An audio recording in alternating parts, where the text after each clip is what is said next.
جماعت اہل حدیث کے مایہ ناز خطیب، مذہبی اسکالر، محترم و مکرم پروفیسر ڈاکٹر عبدالرزاق ساجد کے نیو بیانات، خطبات، دروس قرآن و حدیث کی روشنی میں سننے کے لیے ہمارے یوٹیوب چینل کو سبسکرائب کریں، فیس بک پیج کو بھی فالو کریں۔ بارک اللہ فیکم۔ اللہ رب العزت ہمیں سمجھ دے۔ اگر ہم نے محبوب کو عقل مند جانا ہوتا، سمجھدار جانا ہوتا، مرسل اور رسول مانا ہوتا، اللہ کا حبیب حق مانا ہوتا، اور مصطفیٰ رب کا چناؤ مانا ہوتا، ان کو خاتم النبیین مانا ہوتا، ختم نبوت والی مہر پہ یقین کامل ہوتا، سورۃ الدخان بھی اور سورہ القدر بھی، یہ 44 نمبر اور وہ 97 نمبر، ہمیں یقین ہوتا کہ رب نے جو رات مقرر کی ہے وہ لیلۃ القدر کی رمضان کے آخری عشرے میں۔ مگر ہم نے ساری صحیح روایات کو چھوڑ کے، کتاب اللہ کی آیات کو چھوڑ کے جن باتوں کے پیچھے لگے ان کا بھی تھوڑا میں تذکرہ کر دوں تاکہ ہمارے سامنے حقیقت کھل کے آ جائے۔ 15ویں شعبان کی رات المعروف شب برات، اس کی فضیلت کے بارے میں کوئی بھی حدیث صحیح ثابت نہیں ہے، اور یہ موقف کسی عام عالم اور خطیب کا نہیں ہے۔ دنیا کے ایک عظیم ترین امام، احکام القرآن، دنیا کو بہترین تفسیر دینے والے ابن العربی، ابن العربی دو ہیں، ایک ابن عربی ہے صوفی ہے، فضولیات، لغویات، ضعیف روایات، قصے کہانیاں باندھ کے وہ قوم کو سناتا ہے، وہ ابن عربی ہے، نکرہ ہے، غیر معروف۔ ابن العربی الف لام کے ساتھ، یہ مالکی المسلک ہیں اور بڑے عظیم محدث اور مفسر ہیں۔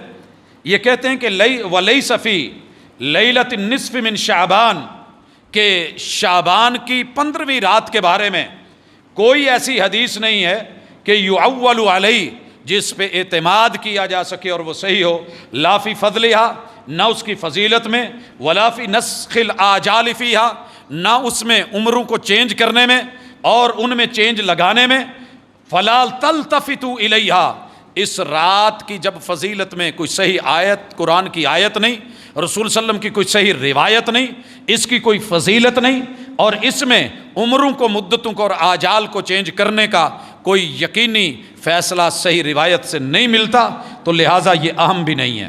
اسی طرح حافظ ابن القیم فرماتے ہیں لا یصح منہا شیئا، کہ لوگوں 15 شعبان کی رات کے بارے میں کوئی بھی صحیح روایت جو اس کی فضیلت کو، اجر کو، ثواب کو، آجال کو، تبدیلیوں کو اور بجٹ کے چینج کرنے کو کہے، وہ موجود نہیں ہے۔ اسی طرح جتنے بھی آج کے دور کے ائمہ بھی ہیں، آپ ان کو بھی پڑھ لیں، سن لیں، دیوبند مسلک کے اندر بھی اس کی وضاحتیں موجود ہیں، اہل الحدیث اپنے منبر و محراب سے اس کی وضاحت کر رہے ہیں۔ مولانا محمد یوسف بن نوری جو ہیں وہ بھی لکھتے ہیں کہ وَلَمْ أَقِفْ عَلَىٰ حَدِيثٍ مُسْنَدٍ مَرْفُوعٍ صَحِيحٍ فِي فَضْلِهَا، کہ مجھے اپنے پورے مطالعہ زندگی میں کتب احادیث کے اندر کوئی ایک بھی صحیح سند والی مرفوع حدیث، صحیح حدیث جو رسول اللہ صلی اللہ علیہ وسلم تک پہنچی ہو مجھے نہیں ملی ہے۔ اور تقی عثمانی دیوبندی وہ بھی لکھتے ہیں کہ شب برات کی فضیلت میں بہت ساری روایات تو مروی ہیں، جن میں بیشتر علامہ سیوطی نے الدر المنصور میں ذکر کی ہیں، مگر یہ ساری روایتیں سندن ضعیف ہیں، کمزور ہیں۔ تو ان چیزوں کو اگر آپ اور میں لے کے اٹھ کے بیان کرنے لگ جائیں، اور لیلۃ القدر رمضان کی رات آخری عشرے میں جس کا تحفہ پتہ ہے کیا ہے؟ سید عائشہ رضی اللہ تعالی عنہا نے سوال کیا محمد رسول اللہ صلی اللہ علیہ وسلم سے کہ اللہ کے محبوب مجھے وہ رات مل جائے، وہ قدر والی رات، وہ عزت والی رات، وہ تکریم والی رات، وہ 1000 مہینے کی عبادتوں سے افضل رات، میں اس میں کیا کروں؟ اچھا، میرا بلیو یہ کہتا ہے کہ میں ہوتا تو میں اس پوری رات کے کوئی نہ کوئی نوافل فضائل بنا کے، جیسے لوگ کرتے ہیں کہ آپ پوری رات قیام میں گزار دیں، بنائے ہیں نا 100 نفل، 100 نفل 10 کر کے پڑھنے ہیں، نماز ہزاری ہے، اب 100 ہے، اس میں آپ نے 10 مرتبہ یہ چیزیں پڑھنی ہیں، 100 کو 10 سے ضرب دیں گے 1000 بن گیا۔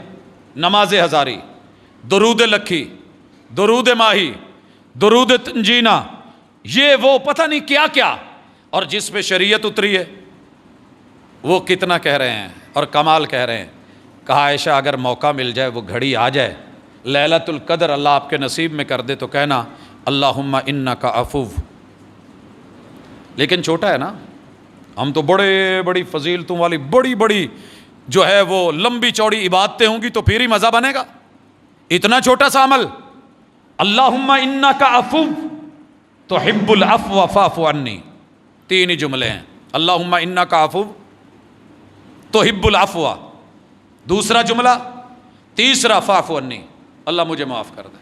اچھا سیدہ نے بھی نہیں کہا حضور یہ تو ہے, کچھ اور بتا دیں, یہ تو بہت چھوٹا سا ہے. کوئی اس رات کی نماز بتا دیں, کوئی فرض بتا دیں, کوئی سنتیں بتا دیں, کوئی نوافل بتا دیں, کچھ اور بھی ہونا چاہیے. ہم نہیں آتے یہاں, سنت کے مطابق اگر کچھ پڑھ لیں تو پھر لوگ بیٹھے ہوتے ہیں جی کچھ اور نہ ہو جائے. اگر آپ کا سنت پر یقین ہے اور آپ نے مسنون تعداد پڑھ لی ہے, اور آپ اگر گھر جا کے سونا بھی چاہتے ہیں, مسجد میں آپ بیٹھے تھے اعتکاف میں, جاگنے کی نیت سے بیٹھے تھے, قرآن کھول کے بیٹھے تھے, اور آپ کو نیند آ گئی, فجر کی اذان کے ساتھ آنکھ کھلی, سارے معتکفین گواہیاں دیں کہ اس کے خراٹے آ رہے تھے, یہ سو رہا تھا. رسول اللہ صلی اللہ علیہ وسلم کہتے ہیں یہ سنت کے مطابق جو پڑھ کے سو بھی گیا ہے نا, تو اس کی پوری رات ویسے ہی لکھی جائے گی جیسے باقیوں نے کھڑے ہو کے قیام کیا ہے. ہم اس کا آرام بھی قیام میں بدل دیں گے. یہ اللہ کے فیصلے ہیں, یہ اللہ کی حکمتیں ہیں. ایک آدمی ایک ادارے میں آ کے 10 گھنٹے لگاتار کام کرتا ہے, دوسرا آ کے وہاں پہ حاضری لگاتا ہے, اس کا آج کوئی کام نہیں ہے, وہ فارغ بیٹھا ہے, لیٹا ہوا ہے, چائے پی رہا ہے, کچھ اور کر رہا ہے, کیا اس کی دہاڑی نہیں پڑتی؟ بولیے, یہ دنیا ہے. تو آپ نے اپنے رب کو اتنا معمولی اور اتنا کمزور سمجھ لیا ہے, اور پیغمبر کی سچی بات کو آپ نے کتنی ڈی ویلیو کر کے رکھ دیا ہے. اللہ کے لیے اس فیز سے نکلیے, عبادتیں وہ کرو جو مسنون ہیں. اس باقی ٹائم میں حوالے دے دوں کہ کیسے مسنون ہے. دیکھیے, عید منانی ہے, عید پڑھنی ہے, بڑی خوشی کی بات ہے. رسول اللہ صلی اللہ علیہ وسلم نے اپنی زندگی میں عید پڑھی ہے, عید پڑھائی ہے. لیکن یکم شوال کو عید الفطر نام دیا ہے, طریقہ بتایا ہے. ایک رستے سے آنا, دوسرے سے نکلنا. یہ بھی طریقہ بتایا ہے کہ اس دن آپ نے اذان نہیں کہنی نماز عید کے لیے, اقامت نہیں کہنی, آپ نے پہلے خطبہ نہیں دینا, نماز پڑھانی ہے. جب نماز ہو جائے تو یہ 2 رکعت ہے, اس میں یہ پڑھنا ہے, پھر اس کے بعد خطبہ ہے. اور قوم کو بتا دو کہ ضروری نہیں, کوئی مجبوری ہے, جانا چاہتا ہے تو جالے, ہم خطبہ دیں گے, لیکن دعا میں سارے شریک ہوں. آپ نے مردوں میں بھی دیا خطبہ, عورتوں میں الگ جا کے خطبہ دیا, صدقے کی بات کی. خواتین نے صدقہ دیا, جناب بلال نے جھولیاں پھیلائیں اور اس میں ڈالا گیا, لیا گیا. لیکن آپ نے اس دن, حالانکہ مکے میں, مدینے میں, عرب میں بکرے چھترے تھے, کوئی بکرا چھترا نہیں کیا. 10 ذی الحجہ کو محبوب علیہ الصلاۃ والسلام نے عید الاضحیٰ پڑھی ہے, طریقے بتائے ہیں, قربانی کی ہے. لیکن یہی 10 تاریخ حج کے سال آپ کو مینا میں آئی ہے. عید کا ٹائم ہے مگر میرے محبوب نے عید نہیں پڑھی. قربانی کا ٹائم ہے, آج آپ نے وہ والی قربانی نہیں کی. حج کے لیے جو نہر ہے وہ 100 اونٹ, ان میں سے 63 خود نہر کیے ہیں. عام دنوں میں عید میں میرے محبوب نے ٹینڈ نہیں کروائی, آج بال منڈوا لیے ہیں. میرے محبوب نے بیت اللہ کا جا کے طواف کیا ہے مگر عید پڑھی بھی نہیں, پڑھائی بھی نہیں, صفا مروہ کی سعی کی ہے. تو پھر آپ اپنی مرضی سے اٹھ کے تو کہہ سکتے تھے عید دا دن ہے, آج عید کیوں نہیں پڑھی, پہلے عید پڑھائیے پھر کام کر لیں گے. تو محبوب سے نہیں کہا جائے گا کہ ایسے کیوں ہے, انہیں صرف دیکھا جائے گا, انہیں فالو کیا جائے گا, انہیں مانا جائے گا, ان کو تسلیم کیا جائے گا. رہی بات دن کے معمولات کی, تو آپ کی زندگی میں 63 برس لائف ٹائم آیا, اور نبوت کے بعد 40 مرتبہ اگر 1% بھی کوئی حیثیت ہوتی آپ کی ولادت کے دن کے جشن کی, تو میرا رب جو عید الفطر دے سکتا ہے وہ عید میلاد النبی بھی دے سکتا تھا, عید المیلاد بھی اتار سکتا تھا. فیصلے آتے, طریقے ہوتے, نماز بتائی جاتی, اس کے اندر کیا کرنا ہے, کیک کون سا بنانا ہے, کتنا کاٹنا ہے, دودھ کی سبیل کیسے لگانی ہے, کہاں کہاں کیسے کیسے کرنا ہے. میرے محبوب بھلا دین کو ادھورا چھوڑ کے جانے والے تھے. الیوم اکملت لکم دینکم کا تقاضا تھا, آپ یہ کرتے مگر نہیں. جمعے کے دن کو اگر عید بتایا ہے تو طریقہ بھی بتایا, کہا کیا کرنا ہے. من غسل واغتسل وبکر وابتکر, جو گھر میں جلدی ڈال دے. میں بزرگوں کو سنا کرتا تھا, ہماری ایک خالہ تھی, جمعے والے دن بچوں سے کہا کرتی تھی, پوت جلدی جلدی ابے ہی تیار ہو جاؤ, نہیں تو تہاڈے ابے نے تمچڑا پا دینا ہے. یہ ہمیں تمچڑے کا لفظ نہیں سمجھ آتا تھا. بعد میں پتہ چلا جی ہل جل کو گھر کے اندر جو ہے نا آوازیں لگ رہی ہیں, پترو جلدی کرو, نو کٹ لو, نہا لو, تیاری کرو, وضو کر لو, کپڑے پاؤ, ٹرنا ہے, جانا, جمعہ پڑھنا ہے. من بکر وابتکر, جو خود بھی جلدی جلدی جمعے کے دن ریڈی ہو اور اپنے بچوں کو, اہل و عیال کو بھی جلدی کروائے. یہ اگر جمعے کے دن کو عید کہا ہے تو طریقے بتائے ہیں. وغسل واغتسل, خود بھی نہائے, بچوں کو بھی نہلائے, بہترین خوشبو کا استعمال, مسواک کا استعمال کرے, پھر جلدی آئے, اور پھر جو میسر ہے وہ نفل پڑھے. پھر جب امام منبر پہ بیٹھ جائے, یہ سامنے دو زانو ہو کے بیٹھے, خطبے کو سنے, درمیان میں بولے نہیں, اشارہ نہیں کرے.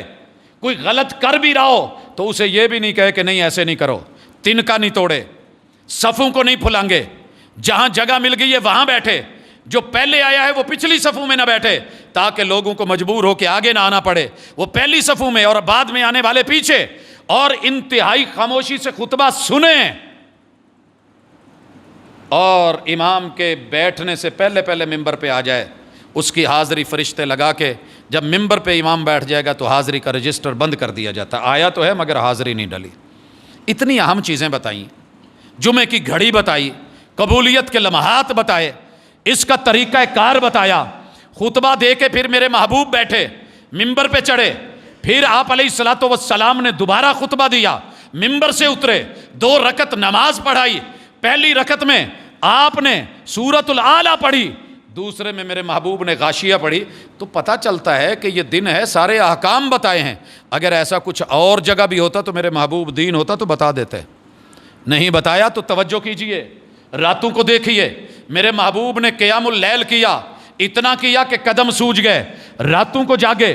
آپ کی زندگی میں نماز فرض ہونے کے بعد, تہجد کا حکم اترنے کے بعد, سورۃ المزمل کے نزول کے بعد میرے محبوب کی راتیں کیسی تھی, قدم سوج جاتے تھے. اور پوچھا جاتا اتنا کیوں جاگتے ہو, قیام کیوں کرتے ہو؟ گناہ بھی کوئی نہیں, کہا فلا اکون عبدا شکورا, رب کا شکر نہیں کروں.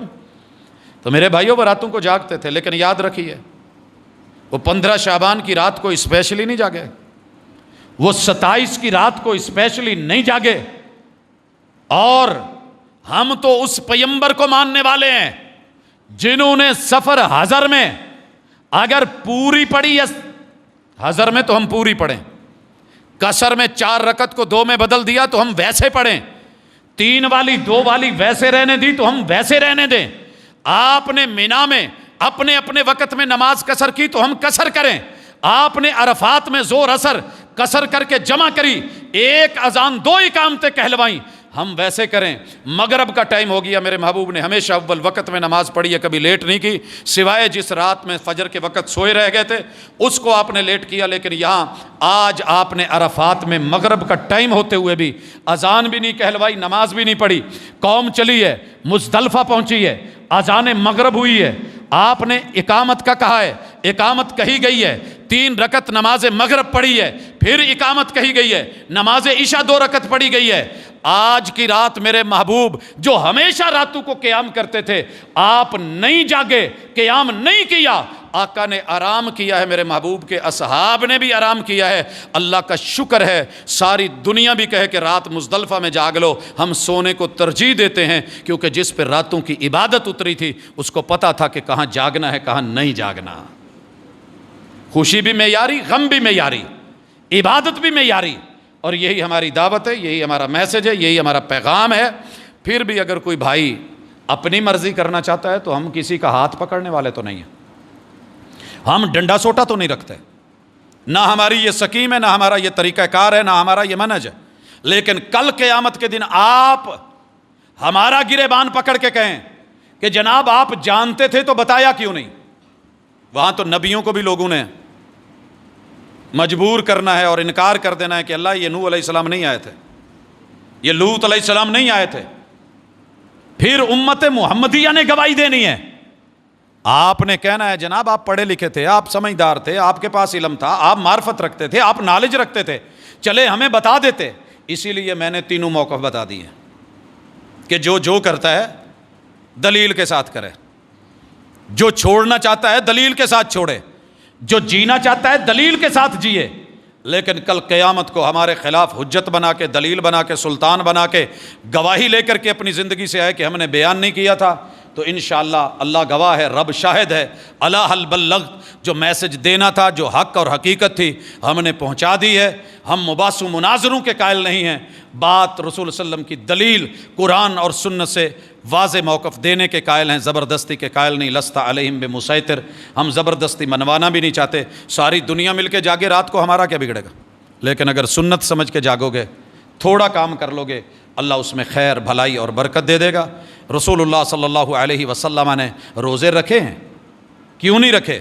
سوموار کو، جمعرات کو، ہر ہفتے میں، ہر مہینے کی 13، 14، 15 کو۔ اگر کوئی بندہ 13، 14، 15 کے روزے رکھتے آ رہا ہے تو وہ اس 15 کو رکھ لے گا تو کوئی حرج نہیں، لیکن وہ لیلہ نصف شعبان کا روزہ سمجھ کے نہیں، وہ اس امام مہدی سے جوڑ کے نہیں، یا ضعیف اور موضوع اور من گھڑت روایتوں کی بنیاد پہ نہیں، یا اپنے عمل نامے درست کروانے اور معافیوں اور اس چکر میں اور اپنی تقدیر بدلنے اور اپنی خوراک اور اپنی جو ہے اولاد، ان سلسلوں کو چینج کروانے کے لیے اگر یہ اس دن کر رہے ہو تو پھر ہم دعوت دیتے ہیں رمضان کے آخری عشرے میں لیلۃ القدر میں تشریف لائیے گا، بھر دیجئے جتنی مسجدیں، بھر دیجئے جتنے گھر، بھر دیجئے جتنی سڑکیں، کیجئے پوری رات کھڑے ہوئیے۔ ہم آپ کو روکیں تو ہمیں ایک دفعہ انگلی اٹھا کے ضرور کہنا، ہم کیوں نہیں روک رہے؟ محبوب کا عمل بھی ہے، سیرت بھی ہے، اسوہ بھی ہے، قدوہ بھی ہے، اور آپ کا فعل بھی ہے، قول بھی ہے، دلیل بھی ہے، سنت بھی ہے، قرآن بھی ہے اور اس کی آیت بھی ہے، اور یہی ہمارا موقف، یہی ہمارا دعویٰ، یہی منہج اور یہی مسلک ہے۔ اللہ اسی پہ زندہ رکھے، اسی پہ موت دے۔ اقول قولی ھذا وآخر دعوانا ان الحمد للہ رب العالمین۔